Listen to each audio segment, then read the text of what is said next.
Hey, what's going on, everybody? Matt Bove from here at the NFL Owners Meetings in Orlando, Florida. And just a few hours ago, we heard from Sean McDermott for the first time since the team has made all of the different free agency moves over the last 3 or so weeks.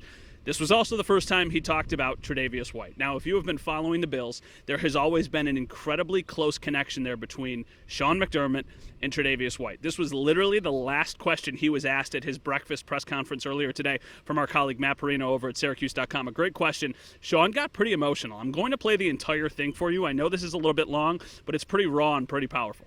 Like when you talk to him, maybe you can tell him. Oh man,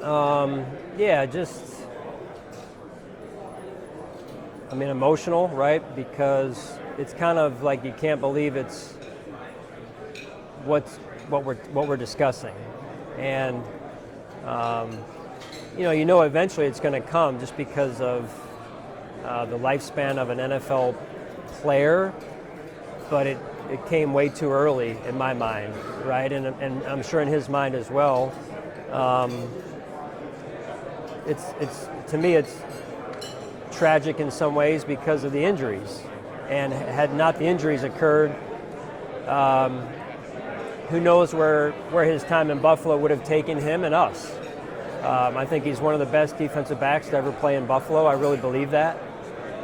He's all class all the time, and he works his tail off, and he's one of the best human beings I know. From what he came from and how he's not only lifted himself up, but lifted his family up, and the way he's lifted our team up over the years.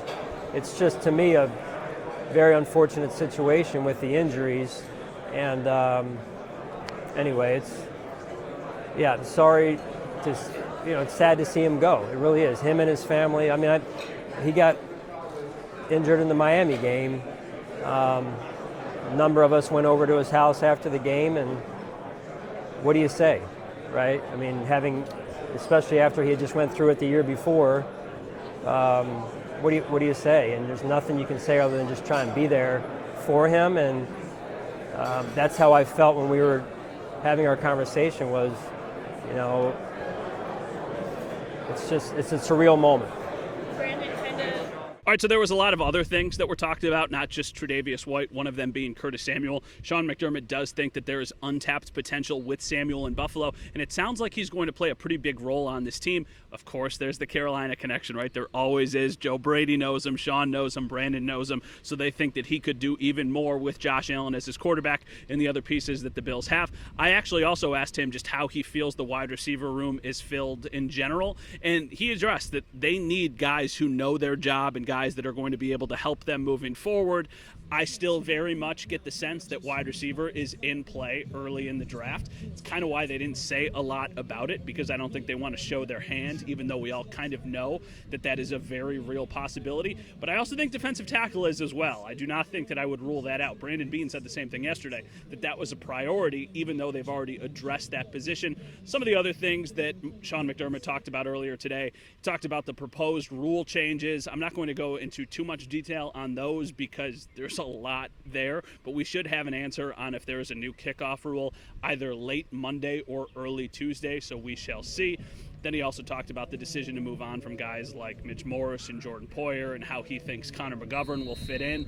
I just think in general, the Bills feel pretty good even about the changes that they've made. I think Mike Edwards is a good example of this.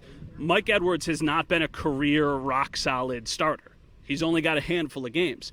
But almost like Curtis Samuel, it's different.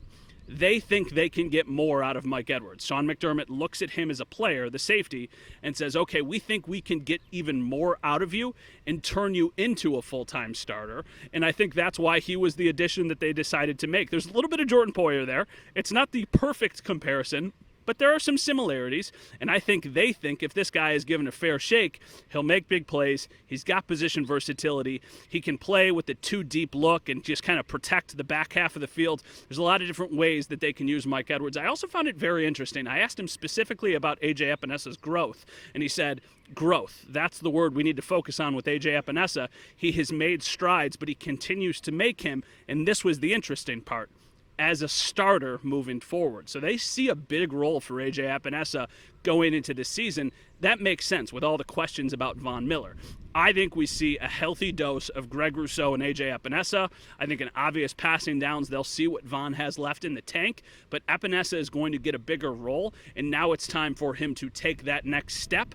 I think he had about 6.5 sacks last year. That's just off the top of my head. I don't know for sure, but I think they're hoping for, let's say, 8.5, 9. Honestly, it doesn't really even matter if he makes them in the big moments. That's what you need out of your defensive line. They did not get that against the Chiefs. That's what they need moving forward. So a lot from Sean McDermott today, a lot from Brandon Beane yesterday. We'll stay here out in Orlando, Florida. Owners' meetings continue for the next couple days, and we'll have coverage throughout the week, and we'll see what happens with that proposed rule change. But from the Grand Lakes area, we're at the JW Marriott. Matt Bove, 7 Sports.